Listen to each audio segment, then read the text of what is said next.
పిల్లగాలటువంటి వాళ్ళకి ఏం కాదు, కానీ జెండా తీసాం మిగతా వాళ్ళకి కష్టమవుతుంది, క్షమించాలి. ఎందుకంటే ఇవాళ సాయంత్రం వరకే 5 గంటల వరకే ప్రచారం లాస్ట్.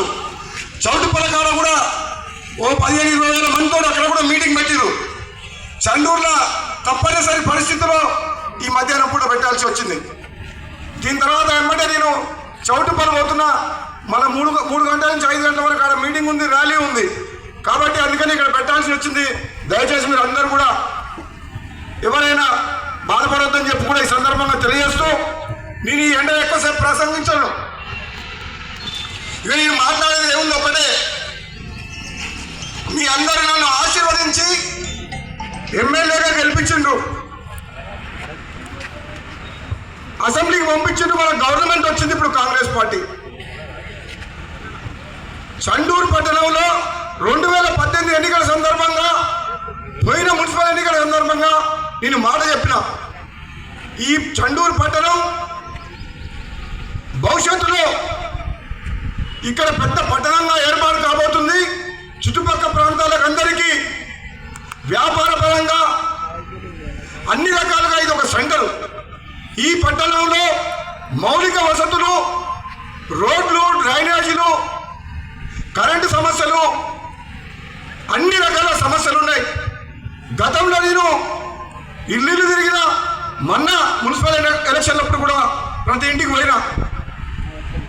7వ వార్డులో చూస్తే మోరీలు, డ్రైనేజ్ సిస్టమ్ వల్ల చుట్టుపక్కల ప్రాంతాల ప్రజలు చాలా ఇబ్బందులు పడుతున్నారు. ఇంకో వార్డులో పోతే మంచినీళ్ళు లేక ఇబ్బంది పడుతున్నారు. ఇంకో వార్డులో పోతే రోడ్లు లేవు.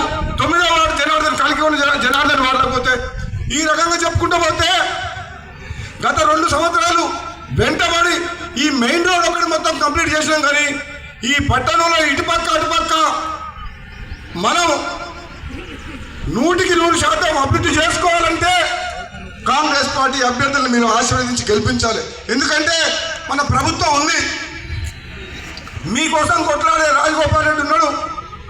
మీరెట్లయితే నన్ను ఆశీర్వదించి నన్ను ఓటేసి గెలిపించిండ్రో, కాంగ్రెస్ పార్టీ బలపరిచిన వార్డు మెంబర్ల కౌన్సిలర్ అభ్యర్థులందరినీ కూడా, అదేవిధంగా 4వ వార్డులో సిపిఐ అభ్యర్థి, మిత్రపక్షాల అభ్యర్థులను కూడా మీరందరూ ఆశీర్వదించి గెలిపించండి.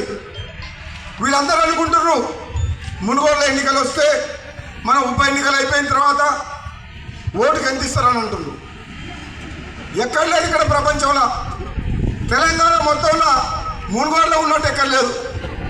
ఒక ఆయన అంటుండంటే సేటు 20,000 ఇస్తా అంటున్నంట. ఓనీ అమ్మ ఎక్కడి నుంచి వచ్చినాయి పైసలు? 20,000. మరి పక్కన నల్లగొండ నుండి నల్లగొండలో 500,000 రూపాయలు ఇస్తేనే కాలు ముక్తున్నాడు, దండం పెడుతున్నాడు. మన మునుగోడు ఎంత అదృష్టవంతులు అంటే, రాజగోపాల్ రెడ్డి పుణ్యమా అంటే ఇంకా పైసలే పైసలు తినాలి.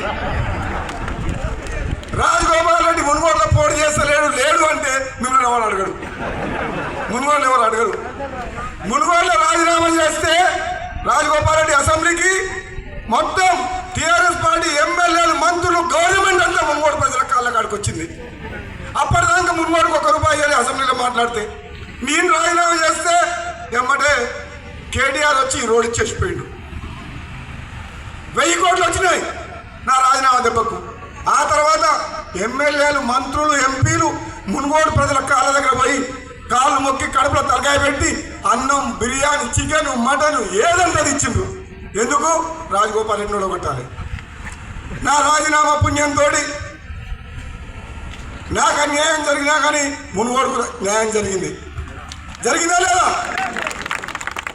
ఉప ఎన్నిక వల్ల, రాజీనామా పదవి త్యాగం వల్ల చండూరుకు లాభం అయిందా లేదా? మునుగోడుకు లాభం అయిందా లేదా?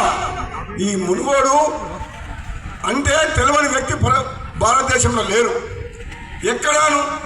నాకు ఇంతమందికి ఒక అమ్మాయి మునుగోడు, ఆమె నల్గొండలు ఉంటుందంట. హైదరాబాద్లోనైనా ఎవరైనా అంతకుముందుకు ఏ ఊరంటే మరి నల్గొండ, శివాజీనగర్ అని చెప్పేదట. ఈ మధ్య కాలంలో ఏ ఊరు అంటే మరి మునుగోడు అని చెప్తుందంట. నేను ఉండేది నల్గొండలో, పుట్టి పెరిగింది మా ఊరు తాస్కాన్గూడెం. నేను ఇన్ని రోజులు ఏమో నల్గొండ అని చెప్పినా మరి మునుగోడుకు ఎవరు గుర్తుపట్టకపోయింది. ఇప్పుడు నేను ఏ ఊరు అంటే అది మునుగోడు అని చెప్తున్నా. అంటే నువ్వు మునుగోడుని ఈ రోజు మునుగోడుకు ఎటువంటి గుర్తింపు వచ్చింది, ఎటువంటి పేరు వచ్చింది. రాబోయే రోజుల్లో మీ అందరికి మాట ఇస్తున్నా, మీ ఆశీర్వాదంతో, మీ సహకారంతో తెలంగాణ రాజకీయాలను కూడా శాసించే రోజు వస్తుంది. మునుగోడు గడ్డ తెలంగాణ రాజకీయాల్ని శాసించి ఈ తెలంగాణ ఉద్యమకారులు కానీ, ఈ తెలంగాణలో ఉన్న పేదల కోసం, అవినీతికి వ్యతిరేకంగా